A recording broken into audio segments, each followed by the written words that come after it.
Madam మొన్న KTR call fracture అయింది ఏమన్నాడంటే ఓటీటీ ఏమన్నా సినిమాలు ఉంటే చెప్పండి అని ట్వీట్ పెట్టాడు. దీన్ని ఎలా అర్థం చేసుకోవచ్చు?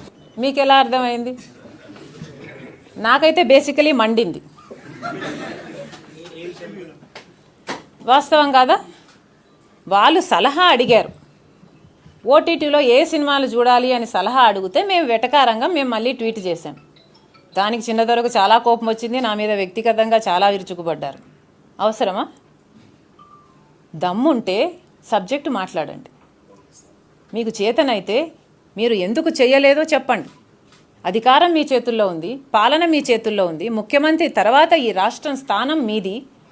కాలు ఫ్రాక్చర్ అయ్యిందని ఇంట్లో కూర్చుంటాడట, సినిమాలు షోలు చూస్తాడట. ఏ రిమోట్గా పనిచేయలేడా?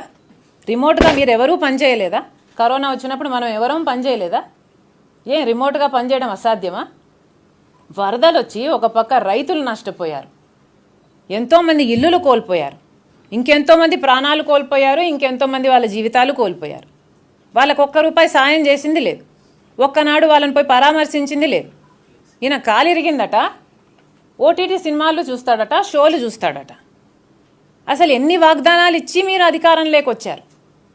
ఎవరు ఓట్లేస్తే మీరు అధికారంలోకి వచ్చారు? ఉద్యోగాలు ఇస్తామన్నారు, ఇచ్చారా?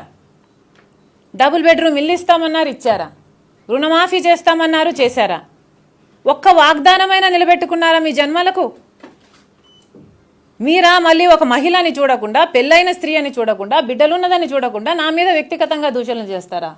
సిగ్గుందా? మనుషులేనా?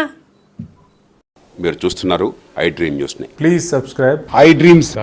For more videos, subscribe I Dream. Please subscribe for more videos. I dream. I dream. for more videos. Subscribe, I dream. Please subscribe. Subscribe I dream channel.